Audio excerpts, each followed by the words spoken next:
राज्यामध्ये दलितांचं आदिवासींचं अस्तित्व धोक्यात आलेलं आहे।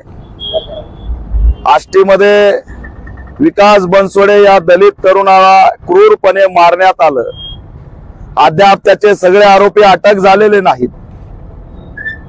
शिरूर कासारमध्ये पारधी समाजाचं घर जाळण्यात आलं। मुलीचा विनयभंग केला, पोक्सो अॅट्रॉसिटी ऍक्ट दाखल असताना सुद्धा आरोपी अटक झालेले नाहीत। सोमनाथ सूर्यवंशीचा न्यायदंडाधिकाऱ्याचा अहवाल आलाय की पोलिसांच्या कस्टडीमध्ये त्याचं हत्याकांड झालं। पीएम रिपोर्ट सांगतोय की सोमनाथला मारल्यामुळे त्याचा मृत्यू झाला, तरी सुद्धा सोमनाथ सूर्यवंशीच्या आरोपीवरती 302 चा मनुष्यवधाचा गुन्हा दाखल होत नाही। छत्रपती शिवाजी महाराज, डॉक्टर बाबासाहेब आंबेडकर, छत्रपती संभाजी महाराजांचा अवमान करून इतिहासकाराला धमकी देणारा प्रशांत कोरटकर फरार आहे। नागपूरच्या दंगलीमध्ये मुस्लिम समाजाचा इरफान अन्सारी त्या ठिकाणी मारण्यात आला। राज्यभर हत्याकांड सुरू आहेत। नांदेडला दलित शिक्षकीचा संस्थेमध्ये छळ सुरू आहे। अशा जवळपास 15 मागण्या ज्यात महाबोधी बुद्ध विहार हे बौद्धांच्या ताब्यात देण्यासाठीचं सुद्धा आंदोलन या ठिकाणी सुरू आहे।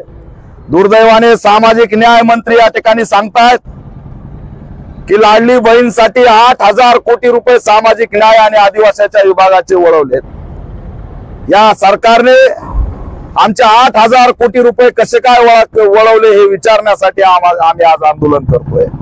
यांना लाडली बहीण मतासाठी महत्वाची आहे, परंतु दलितांची शिष्यवृत्ती आणि शिक्षणाचा पैसा लाडल्या बहिणीसाठी देऊन मताचं राजकारण या राज्यामध्ये सुरू आहे। संतोष देशमुखच्या मारेकरी मधला कृष्णा आंधळे आणखी अटक नाहीये।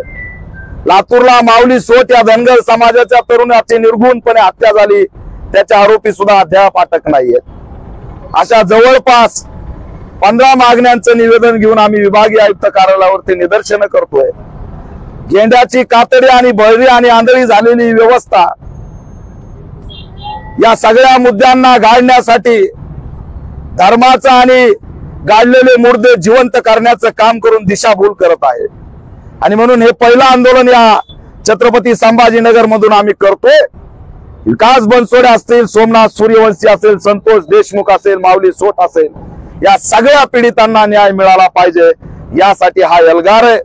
बीडच्या जिल्ह्यामध्ये कायदा व सुव्यवस्थेचा प्रश्न गंभीर झालाय।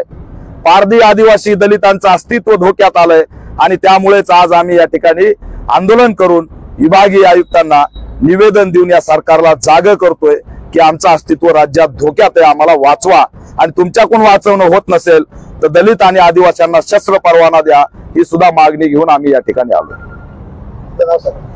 Deepak Kedar, all India panther सेनेचा राष्ट्रीय अध्यक्ष।